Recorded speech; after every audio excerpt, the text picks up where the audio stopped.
Praise the Lord. God bless you. I extend my greetings to all our online viewers and to everyone who loves the truth and shares in the truth this hour and in the work for the things of God. I want to address a very interesting topic, and I pray that God will bless these words into your heart. I am Pastor Timothy Efetobore Pemo. I'm pastor of the Voice of the Bride Ministry here in Benin City, Edo State, Nigeria. And I pray that we, as we go into this subject, we will be edified. And I would like to take my text from Romans chapter 10, verses 1 and 2. The Bible text will be for a background for what I'm about to speak on. And the title of this message is Zeal Without Knowledge. Zeal without knowledge. Romans chapter 10, verse 1 and 2. Brethren, Apostle Paul speaking, my heart's desire and prayer to God for Israel is that they might be saved. For I bear them record that they have a zeal of God, but not according to knowledge. For I bear them record, verse 2, they have a zeal of God, but not according to knowledge. May the Lord add his blessing to the reading of his holy word. In James chapter 2, verse 26, the Bible makes us to understand that faith without works is dead. Our works is an expression of our zeal, and that zeal is the desire God puts in our heart, that we have in our heart for the things of God, for the work of God, and it leads us to work for God. It leads us to do something for God. It leads us to express for God. That is the zeal. It's like a kind of a desire in our hearts to serve God. But that zeal must be born out of the will of God. As we can see, everyone who comes to Christ, is in the church, a believer, all have this zeal, all want to do something for God, all want to do something for Christ. But this zeal must be born out of the will of God. In Psalm 69 verse 9, the Bible recorded that the zeal of the house of the Lord has eaten Christ up, has eaten me up, consumed me, as it was emphasized in the New Testament. The zeal of the house of God has eaten me up. And that is the way most of us are as touching the things of God in our different denominations or different churches, or in the different denominations and different churches. Everyone has a zeal. You see all them out on evangelism, or whatever denomination they belong to, whether it's a Latter-day Saint, whether it is a Jehovah's Witness, whether it is Deeper Life, whether it is any denominational church, or Redeemed or Winners, or whatever denomination they belong to, or even Catholic self, the Catholic Church, they are not the Orthodox churches, they have their zeal and expression, and that is good. And in most cases, it has even eaten them up as touching their different denominations. But in Hebrews chapter 10, verse 5 to 7, the Bible said here, Hebrews chapter 10, verse 5 to 7, praise the name of the Lord Jesus. Hebrews chapter 10, verse 5 to 7.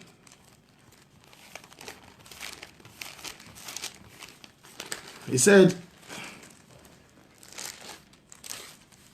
wherefore, when he cometh into the world, he said, sacrifice and offerings thou wouldest not, but a body hast thou prepared me.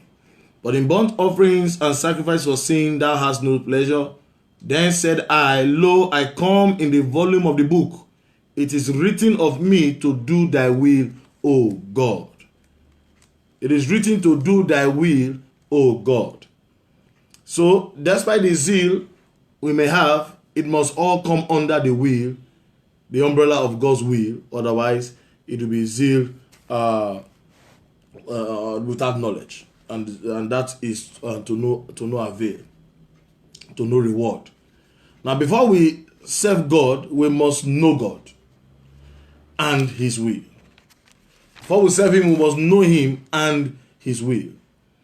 You can't just enter into, or for example, you can't just enter into an economic forum and to help in the financial situation of the country, and you are a vehicle mechanic, for instance, by profession, with no knowledge about any financial institution or body or structure.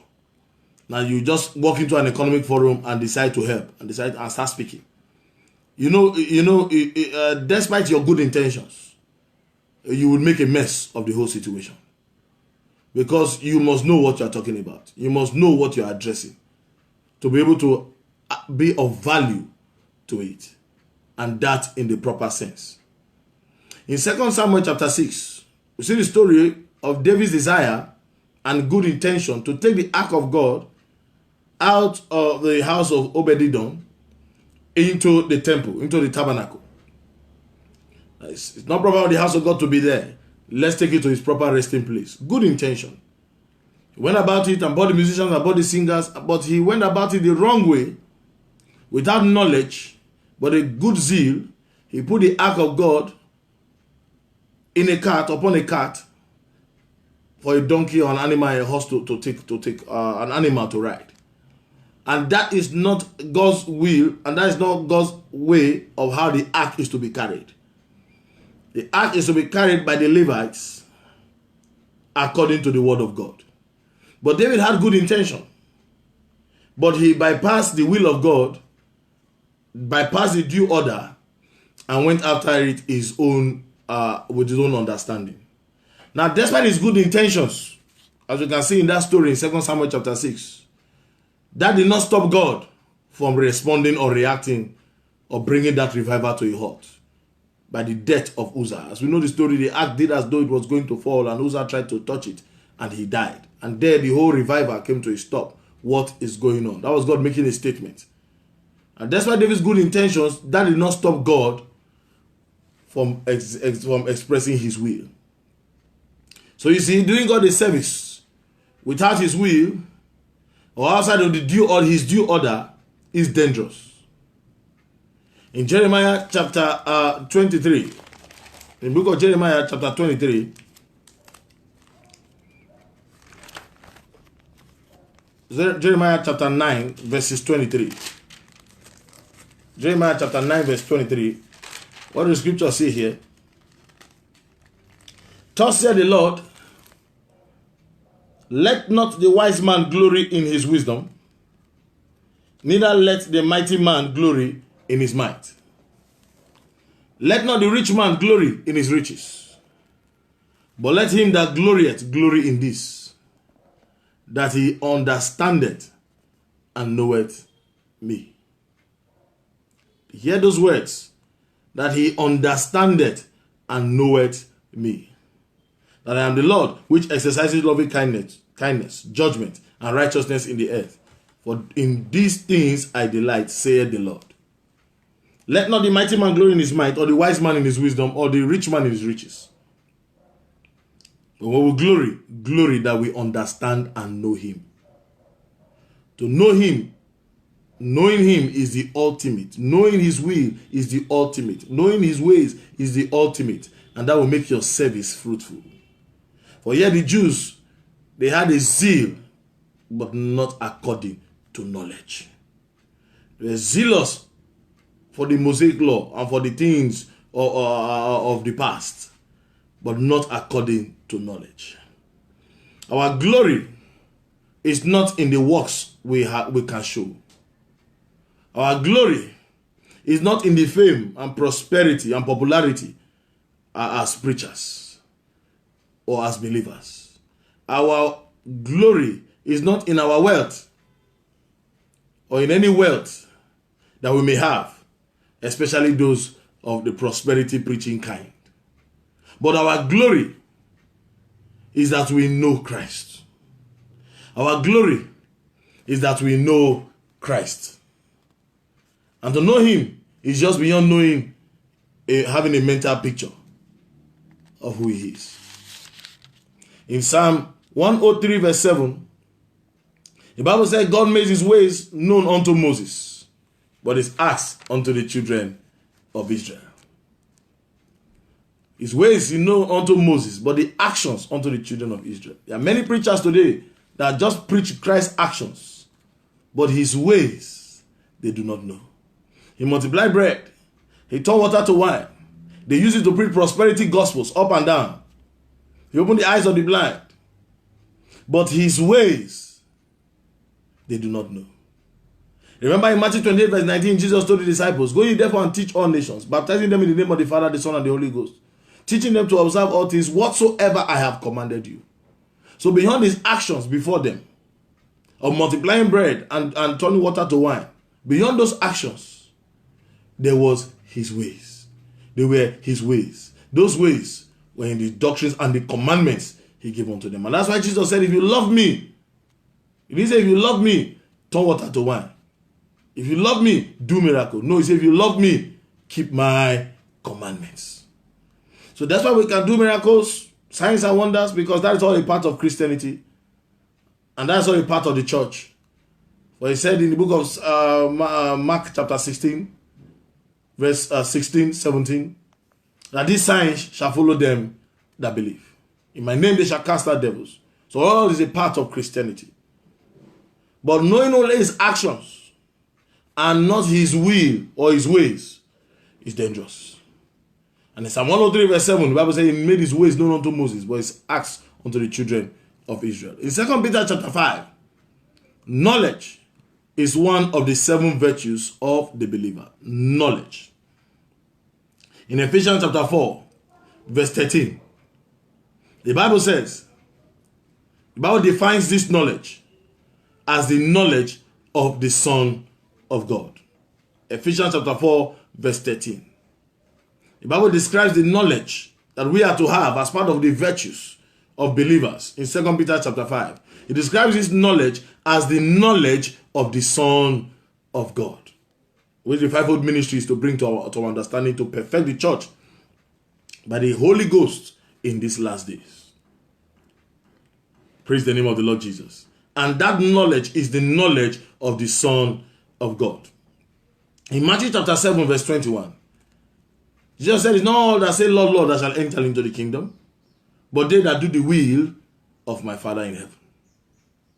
So it's not about your zeal. It's not about your preaching. It's not about the things you do in the church today. It's about doing the will of his Father. And what is the will of the Father? It's Jeremiah chapter 9, verse 22 to 23. The will of the Father is that we know him and we understand him. So the question here now is, who is God? You're serving God. You're working for God. You're a gospel singer, gospel artist. You sing for God.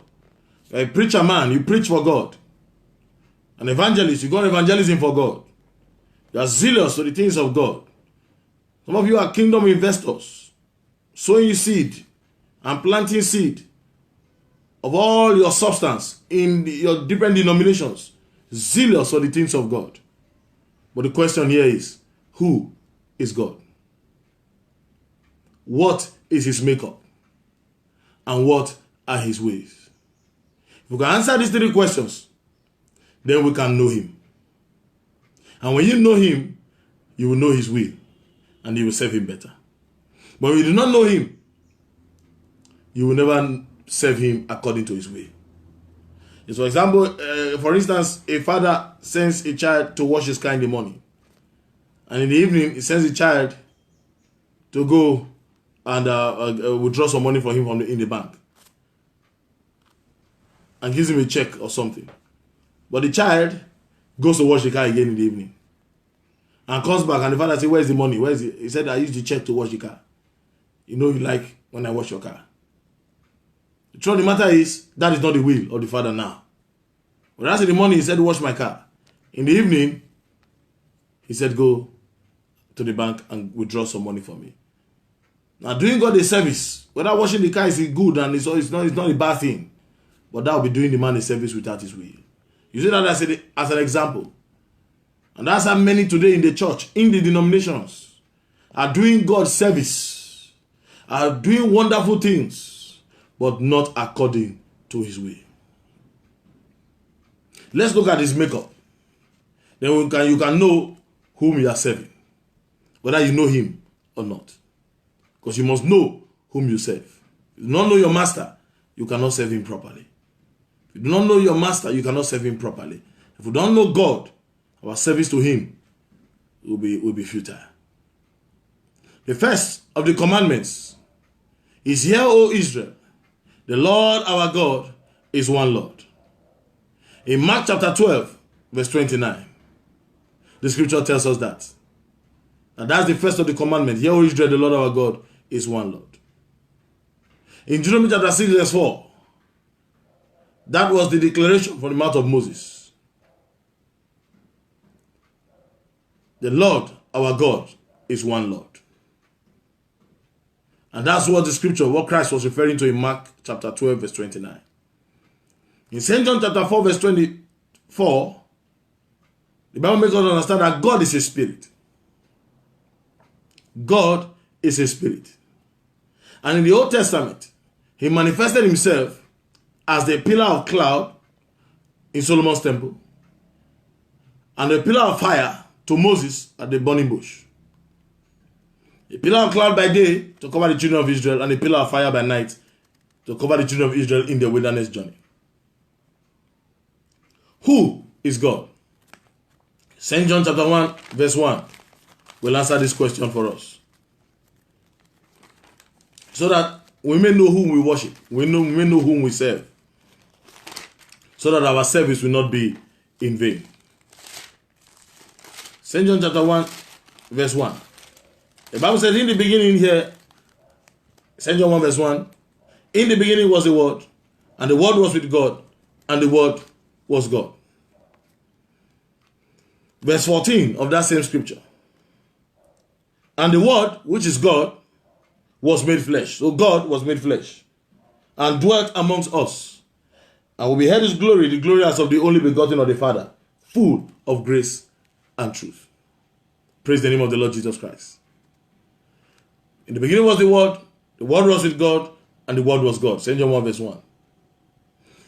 Verse 14, and the Word, which was God, was made flesh. And that's why 1 Timothy chapter 3 verse 16. 1 Timothy 3 verse 16, put it down for us this way. And without controversy, great is the mystery of godliness. God was manifest in the flesh, justified in the spirit, seen of angels, preached unto the Gentiles, and believed on in the world, and received up unto glory. God was manifest in the flesh. And when he was manifest in the flesh, that was Jesus Christ here with us, Emmanuel, God with us. In 2 Corinthians chapter 5 verse 19, the scriptures make us to understand that God was in Christ reconciling the world back to himself. And that's why at the cross, it was God in Christ as a judge that said it is finished. But it was Christ as an advocate that said, Father, forgive them, for they know not what they do. We must have this knowledge to understand, so that you know whom you serve, that your service will not be in vain. But Jesus told the Samaritans, you worship what you know not. You worship what you know not. Many denominations today go to church and worship and pray in the name of God the Father, the Son, the Holy Ghost. Worship a Trinity. I can boldly tell them today they worship what they know not. Praise the name of the Lord. And that's why in Revelation chapter 1 verse 8, Jesus Christ himself said he is the first and the last, the beginning and the ending. He which is, which was, and which is to come, the Almighty God. Jesus Christ himself, I repeat, said, I am the first and the last, the beginning and the end, which is, which was, and which is to come, the Almighty God. So if Jesus himself told us who he is, told us the makeup of God, remember, he said no one has seen God at any time, except he who came from the bosom of the Father, who is the Son, has declared him. And Christ wants to declare him now. In St. John chapter 14, verse 9. St. John chapter 14, Verse 9. Let the Son declare who the Father is. This is the knowledge that we must have for our service to be right with God. Otherwise, it is all in vain. Because you worship what you know not. St. John chapter 14. Praise the name of the Lord. Verse 9. Let the Son declare the Father. And Jesus said unto him, is after Philip asked him in verse 8. Let's read verse 8. Philip said unto him, Lord, show us the Father, and it sufficeth us. And Jesus said unto him, have I, and that's the Father speaking. He didn't say, have we. He didn't say, has my Father. He said, have I. He said, show us the Father. He said, have I been so long time with you, and yet thou hast not known me, Philip? He that has seen me has seen the Father. And how sayest thou then, show us the Father? Praise the name of the Lord Jesus Christ. Now many are Trinitarian, want to quote this scripture and refer it or type it to how we and our wives are one in marriage. But here Jesus did not say we are just one. He said, if you see me, you have seen the Father. Now as you are seeing me now, you are not seeing my wife. So that's not the type of oneness he's referring to here. The oneness of me and my wife is marriage. But the oneness Christ is referring to here is of a different kind. And he went further and said in verse 10, believest thou not that I am in the Father and the Father is in me? That is the type he's talking about. Praise the name of the Lord Jesus Christ. The Son has declared him. Show us the Father. Have I been so long time with you and you have not known me? He that has seen me has seen the Father. What other Father? Which other Father are you looking for? God was manifested in the flesh. God is a spirit. St. John 4 verse 24. That spirit God was manifested in the flesh, Jesus Christ. It was this knowledge the Jews lacked that made Paul say this in Romans chapter 10 verse 1 to 2 where we took our text. That I bear them record that they have the zeal of God, but not according to knowledge. What they did not see, Paul saw it on the way to Damascus. When that light struck Paul while he was yet Saul, going to persecute the church in Damascus, he fell down from his horse and he asked the question to that great light, whom he recognized as the pillar of fire and the pillar of cloud. The way God always expresses himself in the Old Testament, being a spirit. And he asked him, who art thou, Lord? And the voice spake from the pillar of fire and said, I am Jesus, whom thou persecutest. It is hard to kick against the pricks. As touching this truth and bring it to your attention now, of which knowledge you must have to serve God properly. As touching this truth of the Godhead, of who he is, I will have you know that it will be hard to kick against the pricks to try to fight this scripture, to fight this doctrine, to fight this truth. And what doctrine is this? And what truth is this? It is that God was manifested in the flesh. The great spirit God was manifested in Christ. Is Emmanuel, God with us. Oh, blessed be the name of the Lord Jesus Christ.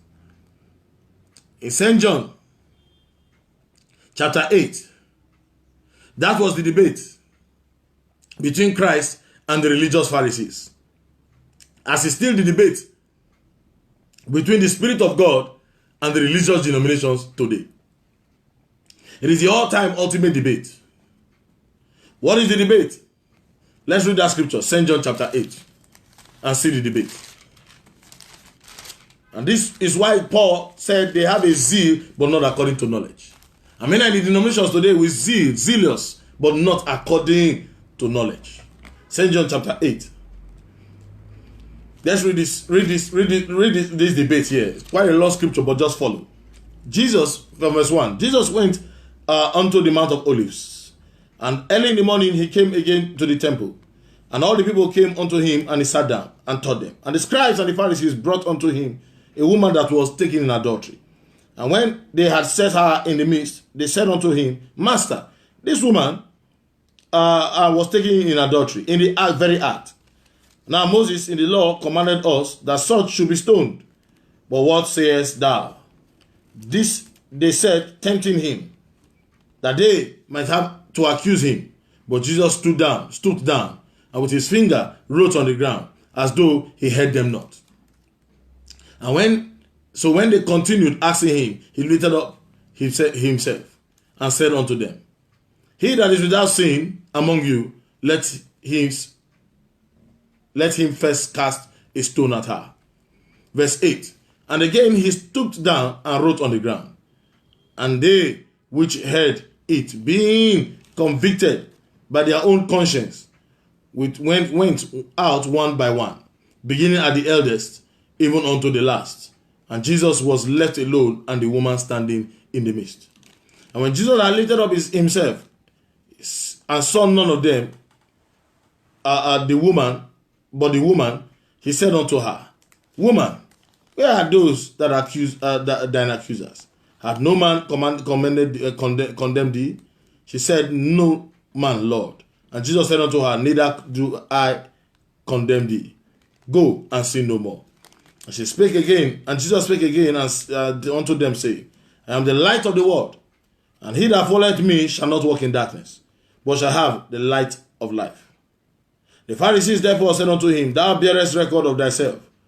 Thy record is not true. Now the debate wants to start. Listen closely. And Jesus answered and said unto them, Though I bear record of myself, yet my record is true. For I know whence I came, and whence I go. But ye cannot tell whence I come, and whither I go. Ye judge after the flesh, I judge no man. And yet if I judge, my judgment is true. For I am not alone, but I and the Father that sent me. It is also written in your law, that the testimony of two men is true. I am one that beareth witness of myself, and the Father that beareth witness of me. Then said they unto him, Where is thy Father? And Jesus answered, Yet neither know me nor my Father. If you had known me, you shall have known my Father also. Are you listening? Follow closely. This is the debate. This is the reason Paul said they had a zeal, but not according to knowledge. Verse 20. This word spake Jesus in the treasury, as he taught in the temple. And no man laid hands on him, for his hour was not yet come. Then said Jesus again unto them, I go my way, and ye shall seek me, and shall die in your sins. Whither I go, you cannot come. Then said the Jews, Will he kill himself? Because he said, Whither I go, ye cannot come.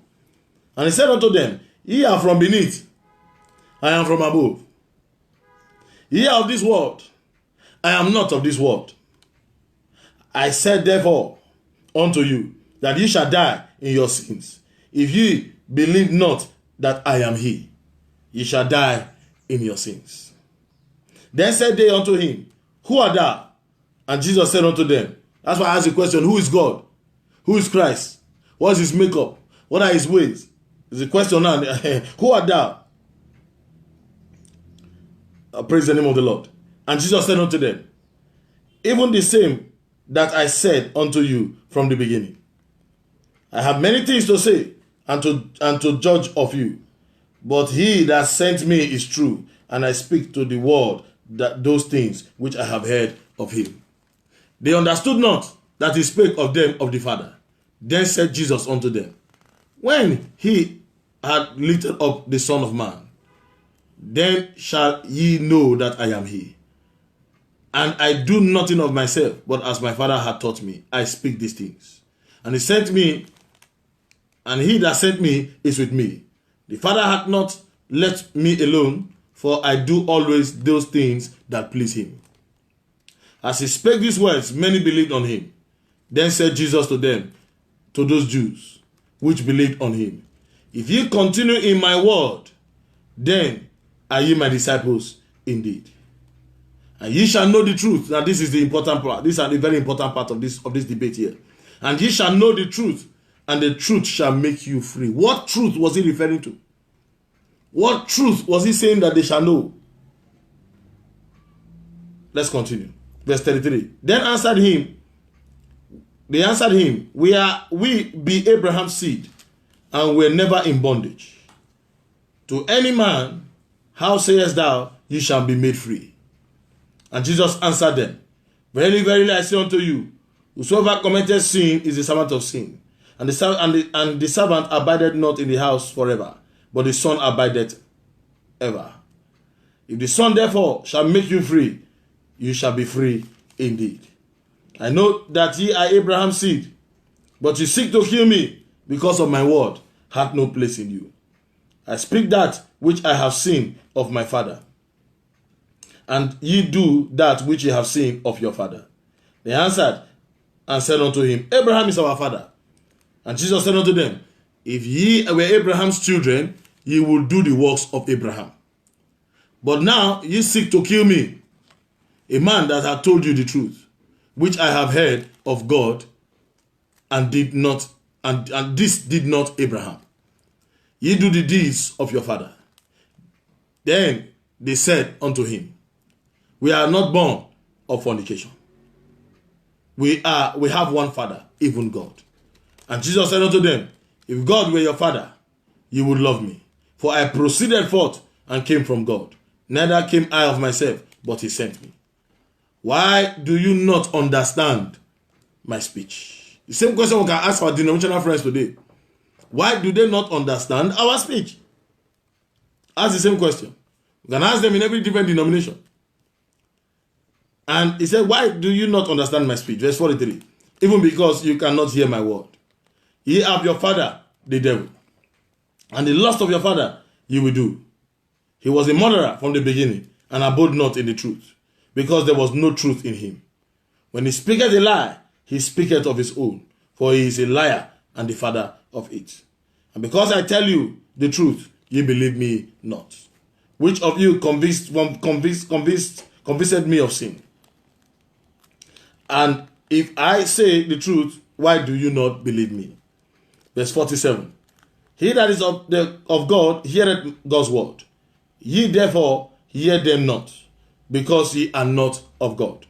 Then answered the Jews and said unto him, say we not well that thou art a Samaritan and hast a devil? And Jesus answered, I have not a devil, but I honor my Father, and ye do dishonor me. And I seek not my own glory. There is one that seeketh and judgeth. Verily, verily, I say unto you, if a man keep my saying, he shall never see death. Verse 52. Then said the Jews unto him, now we know that thou hast a devil. Abraham is dead, and the prophets, and thou sayest, if a man keep my saying, he shall never taste of death. They thought he was referring to the physical death, but that's not what he was referring to. Art thou greater than our father Abraham, which is dead, and the prophets are dead? Who makest thou thyself? And Jesus answered, if I honor myself, my honor is nothing. It is my Father that honoreth me, of whom ye say that he is your God. Yet ye have not known him. This is the knowledge. This is the knowledge, brethren. This is what Apostle meant by they have a zeal. I have better witness. They have a zeal, but not according to knowledge. This is the knowledge. This is what Jesus meant by he shall know the truth, and the truth shall make you free. And yet Jesus is telling them, you have not known him. But they were there in the temple. They were there serving him, doing one or two things. But he said, you have not known him. There are many denominations today, people going to evangelism, doing mighty works, spending millions on tele-evangelism. But Christ said, you have not known him. That's the issue. You have not known him, and I will prove it to you now. So by the time we land in this whole debate to the last verse here of verse 59, I will now ask you a simple question. Verse 55, yet ye have not known him, but I know him. And if I should say I know him not, I should be a liar like unto you. But I know him and keep his sayings. Your father Abraham rejoiced to see my day, and he saw it and was glad. The question here is, how is that possible? Now verse 57, even the Jews had to ask. Then said the Jews unto him, thou art not yet 50 years old, And hast thou seen Abraham? And Jesus said unto them, Verily, verily, I say unto you, before Abraham was, I am. And we know that that's how Jehovah introduced himself. I am that I am is my name. I am that I am is my name. He said, your father Abraham rejoiced to see my day. They wanted to stone him. He said, oh, that's getting you worked up. And let me show you something greater than that. He said, before Abraham was, I am. So who appeared to Abraham as Melchizedek? Who appeared to Abraham at the tent of Mamre on his way to destroy Sodom and Gomorrah? It was Jesus Christ. Jesus Christ is Melchizedek, the high priest, that appeared unto Abraham and met him from the return of the slaughter of the kings. And Abraham blessed him. And Abraham gave 1/10 part. It was Melchizedek. And that is Jesus Christ. Who met Abraham at Mamre? For he said, your father Abraham rejoiced to see my day. On his way to destroy Sodom, Jesus Christ. Jesus Christ is the one that met him. Praise the name of the Lord Jesus. And here he said, okay, even before Abraham came, before Abraham was born, I am. I am that I am is my name. And it then took they up stones to cast at him. But Jesus hid himself and went out of the temple, going through the midst of them, and so passed by. And even so, with this truth, many who are hearing this message in the denominational realm will take up stones to stone me. But I will go through the midst of it, like Jesus went through the midst of them and passed by. Because this truth can never be debunked. This truth can never be argued. This truth can never be defeated. It is an all-time truth. And ye shall know this truth, and it shall make you free. Your service to God is hinged upon this truth. If not, you are serving God whom you call a Trinity. A 3 persons in one God. That is idolatry. That's not the true God. And almost 99% of the church world today serve a Trinity. A God the Father, a God the Son, a God the Holy Ghost. Some even had Mary, Mother of God. Which all summary blasphemous. So when we read this whole, I took time to read this whole chapter 8 of the book of John to show you the debate and what made Paul make that statement, that I bear them record, that they have, I bear them witness, that they have a zeal, but not according to knowledge. They don't know who they serve. They don't know who the God of worship was. When the God whom they said they were worshiping in the temple came and was in made flesh, they called him Beelzebub. They stoned him. They spat at him.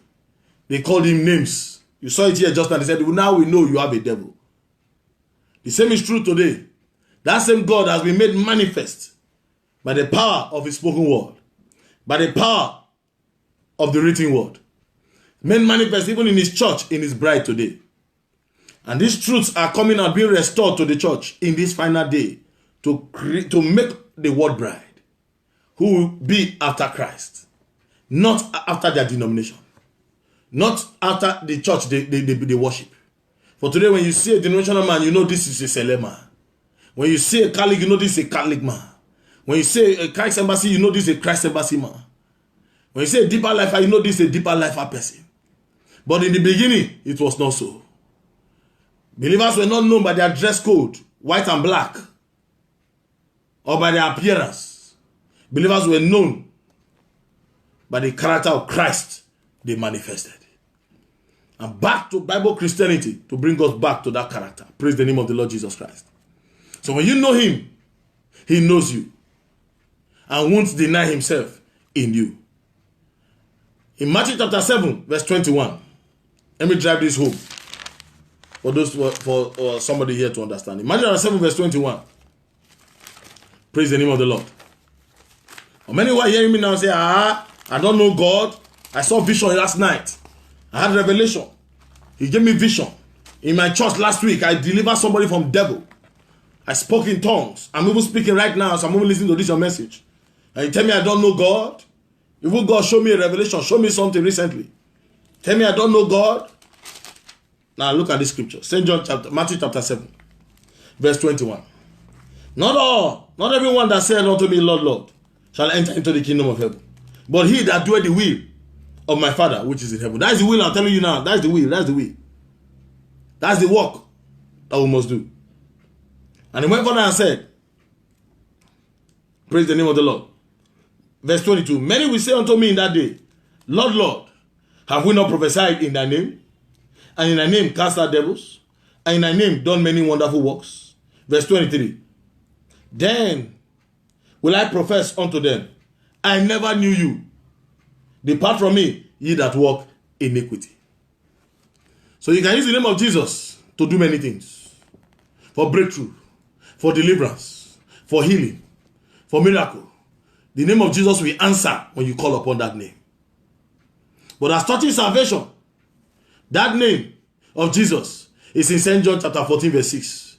I am the way, the truth, and the life. You must walk in those precepts. He said, if you love me, keep my commandments. It's not enough to use the name of Jesus to do things. And many today are caught in that trap. Using the name of Jesus to prophesy. Using the gifts that are calling of God that without repentance, that are upon them to see vision.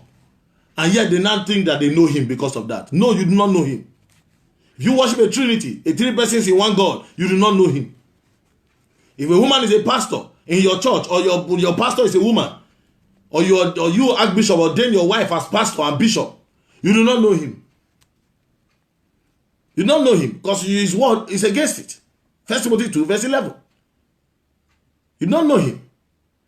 If you are an archbishop, a reverend doctor, venerable, the most, you do not know him. Because the titles he gave in Ephesians 4:11 is apostle, prophet, teacher, pastor, and evangelist. Nothing more, nothing less. And now you are an archbishop. You are a reverend doctor. You are in the most, you are venerable, you are a pope, maximum pontiff. You do not know him. Because these are his ways. If you know him, you will know his ways. If you know him, you will know his will. Praise the name of the Lord Jesus Christ. If you today commercialize the gospel, you don't know him, because that same Jesus sent out the disciples in twos and said, freely you receive and freely you give. But today, we have many Simon the sorcerers who went to buy anointing, who want to buy anointing and are using the anointing. You don't know him. If you commercialize this gospel, if you have prayer card in your church where they pay money before they see you for prayers, you don't know him. If you see vision for money, or they give you money to see vision, you are a cousin and a relative of Balaam. You don't know him. You don't know him. You're not a Christian. Despite the gifts, they will appear here in Matthew chapter 7. In your name we cast out devils. In your name we did great. In your name we saw vision. In your name we prophesy.